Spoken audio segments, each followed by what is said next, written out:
I had a heart attack.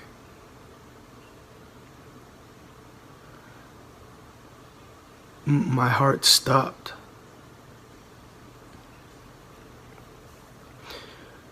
While I was, having fun one night with these substances. No one can tell me that it was the substance that was making me experience what I had experienced, because I know what it feels like to be on a hallucinogen. I know what kind of visuals that these things give you. This was not that in any way, shape, or form. You can try and sit there and tell me, oh, you were high as a kite,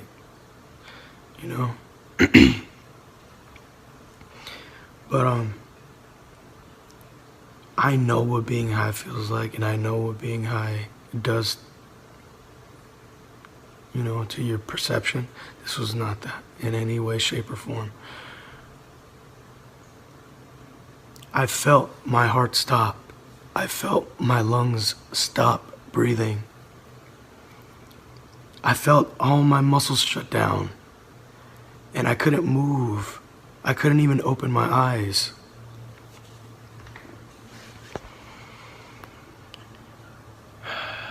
And then I felt myself being pulled out of my body, physically pulled out of my body, and everything was black.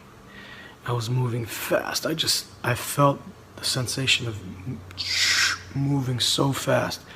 And then I see this light in front of me. It's like this this pinpoint of light.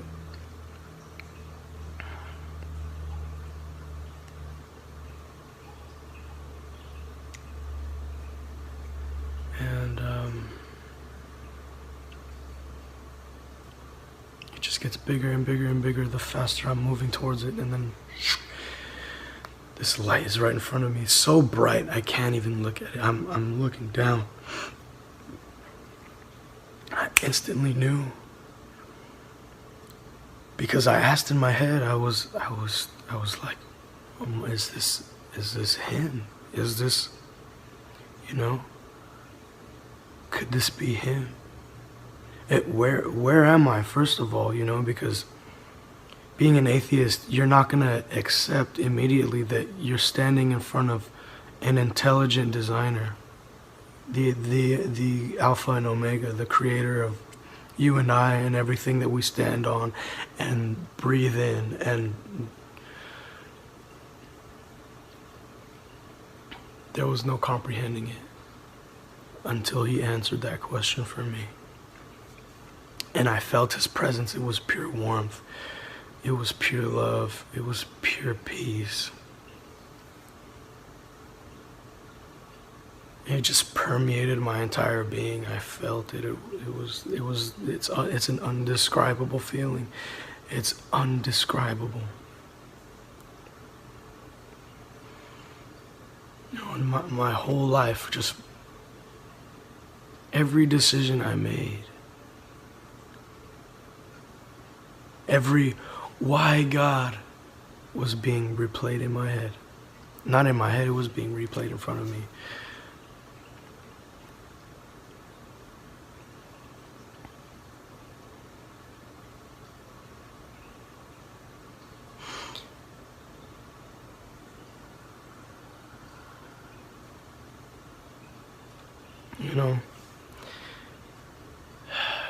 And I was still skeptical. So I asked him a question that was silly to him, and it's silly to me now too. But I asked him, I said, God, why is there so much evil in the world? Why is there so much hatred and so much pain? Right? And he told me, if you're not with me, you're with him.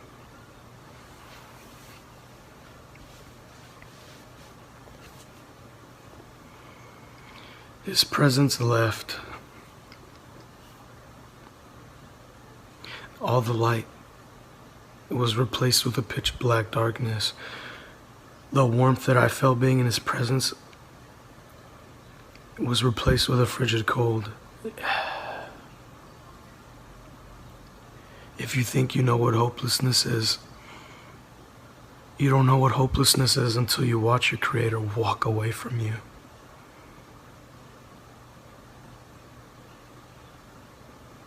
Until you feel the love of our Father in heaven leave you forever. And then I see these eyes open up in front of me, these bright glowing red eyes. And just terrifying, this grin, this ear-to-ear grin, this huge grin. Inhuman teeth. These teeth are not like human teeth. They're like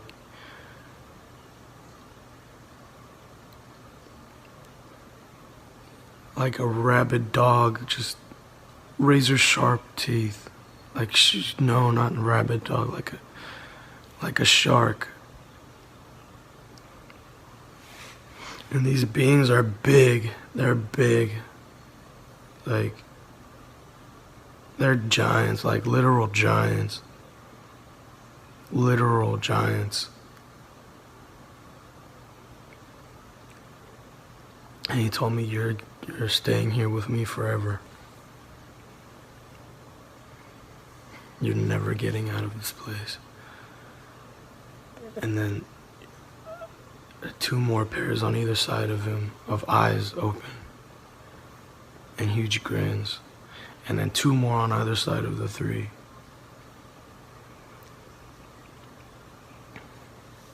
I try to get up to run. One pinned me down for each of my limbs, and the first one started cutting me up and opening me up. They swiped across my chest, and my whole chest opened up. They pulled all my insides out. They chopped my limbs off, chopped them into little pieces, ripping them to shreds. They ripped my eyes out. I screamed. They pulled my tongue all the way out and cut it out.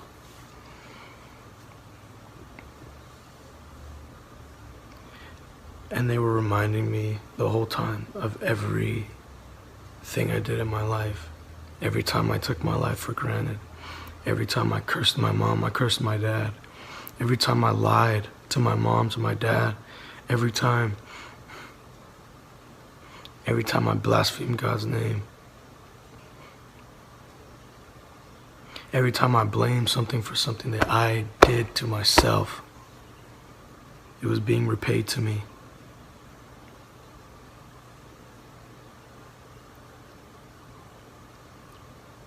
And as much as it hurt, and oh, it hurt, I felt everything. Everything. I felt everything. It's an unimaginable type of pain. This brain that we have, this physical body that we have, the senses are limited. They're limited. They're limited to synapse and firings of flesh, right? When you're taken out of the flesh vessel, when you take the meat goggles off,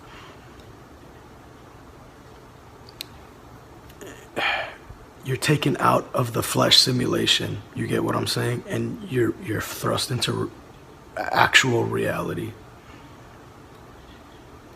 Everything that happens in the physical happens first in the spiritual.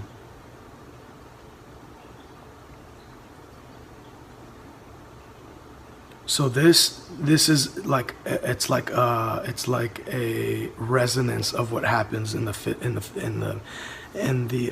spiritual first. This is like it's a reflection. So when pain is being inflicted upon your very soul, your very being, it's true pain. It's the purest pain you can experience. And they were brutalizing me. They were brutalizing me for hours and hours, and I would come back together. I'd come back together, my body would come back, my arms would come back, my legs, all the cuts would close shut, and they would start all over again. Unending, no mercy, no hope. There's nothing left when you go down there. There's nothing left. It's the final destination. You know, you get two choices: eternal damnation or eternal life. The way I lived my life, I chose for myself eternal damnation. Everybody has a choice. Everybody has a choice.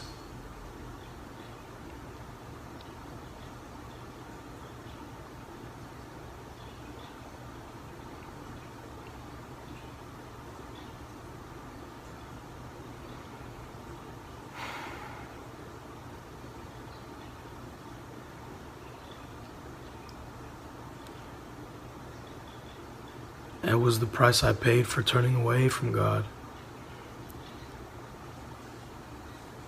Because I was angry at Him. When really I should have been mad at myself because I did it to myself.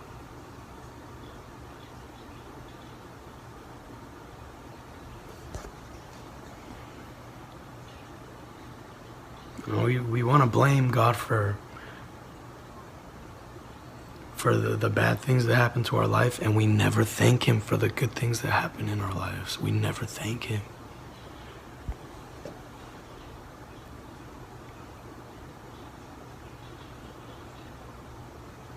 We want to say, God, why? Never say that, ever. Never let those words come out of your mouth, please.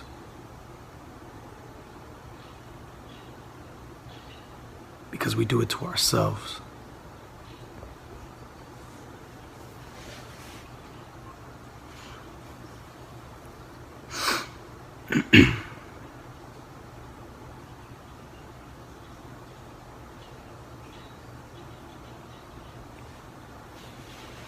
I'm not trying to put anybody down. I'm not trying to, you know,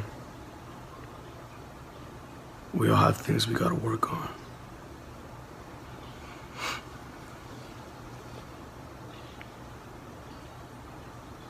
Nobody on this planet was perfect except for Jesus Christ. I didn't know Him. I died without truly knowing Him. I died assuming that I knew who He was. And I blasphemed His name because I didn't know who He was.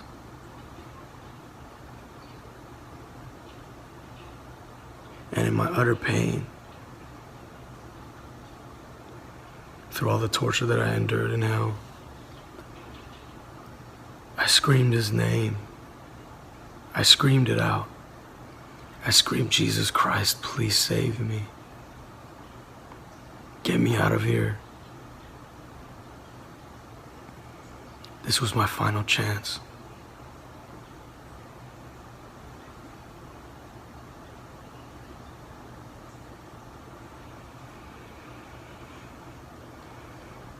These things backed away from me, and I felt a warm hand on the back of my neck.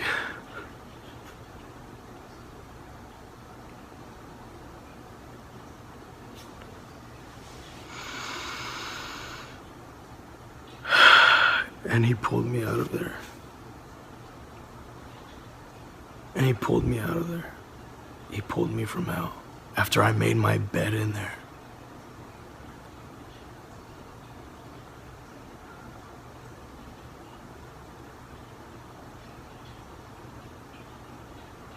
I made my bed in hell. And He had mercy on me.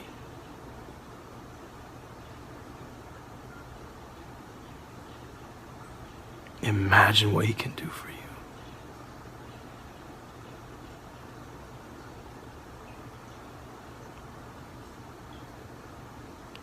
You know, and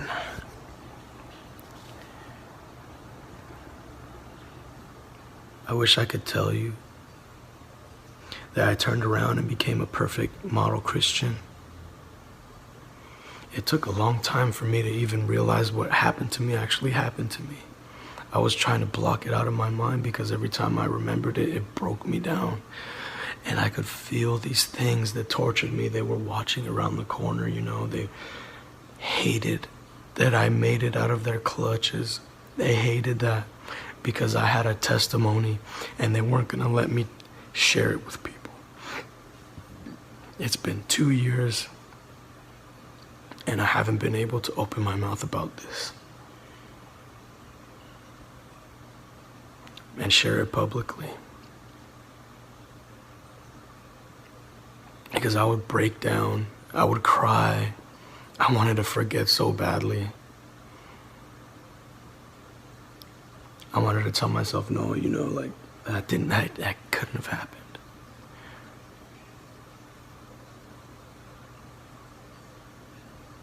But slowly, God was working on me. He was working on me.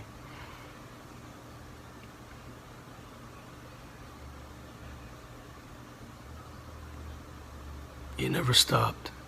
He never stopped believing in me. Even someone like me, even someone who blasphemed his name, even someone who ran away from him, even someone who didn't want to believe.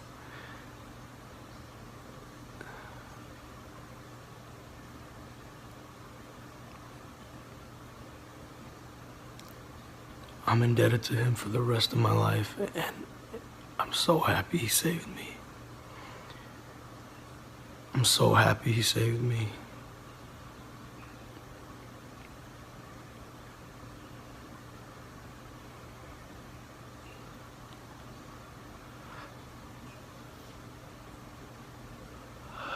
I just haven't been the same since. I haven't been the same. He showed me how to read his word, and it came out of nowhere, you know, like I've never, ever in my life, I had never, up to this point that I'm about to tell you, I had never looked up anything related to the Bible, but the book of Psalms showed up in my suggested videos, just out of nowhere. One night I couldn't sleep because I felt them. These things, I just felt pure fear, and I heard them again. They were mocking me. I was falling asleep and I could hear them. They wouldn't let me sleep. They were gonna take me again, but I played the book of Psalms and they went away.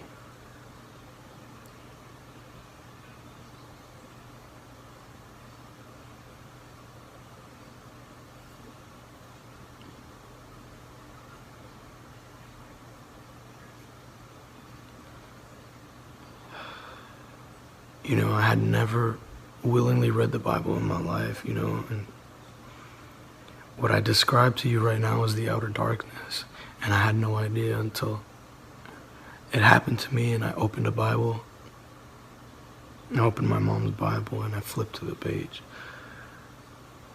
In Matthew, speaking of the outer darkness, weeping and gnashing of teeth, you can do nothing down there but bawl your eyes out and scream and cry through your chattering teeth. That's all there's left to do. That's all there's left to do.